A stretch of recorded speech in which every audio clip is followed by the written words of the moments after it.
એવું જરૂરી નથી કે જે વસ્તુ આપણી ફેવરિટ હોય એ બીજાને પણ ભાવતી હોય. આપણે જેને ચાવથી ખાતા હોય એ બીજાને પરાણે પરાણે ખાતા હોય છે. અને એવું પણ જરૂરી નથી કે જે બીજાની ફેવરિટ હોય એ પણ આપણને ભાવતી હોય. કારણ કે આ તો પસંદની વાત છે. જો આપણને ભાવતું હોય તો બીજાને ન પણ ભાવતું હોય.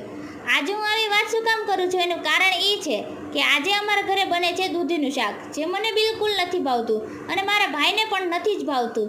તો પછી મારા મમ્મીએ કીધું કે આજે તો ગમે એ થાય તમારે દૂધીનું શાક જ ખાવું પડશે. હવે મારા બંને ભાઈ અને હું અમને ત્રણેયને દૂધીનું શાક નથી ભાવતું, પણ મારા ભાભીને ભાવે છે, મારા મમ્મી પપ્પાને પણ ભાવે છે.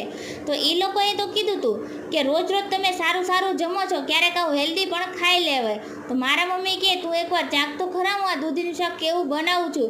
તો હું પણ જોવા આવી ગઈ કે વળી એવું તો કેવું આ દૂધીનું શાક બને છે. પણ કોને ખબર, મને દૂધી નથી ભાવતી એટલે નથી જ ભાવતી. પછી તો શું કરવું.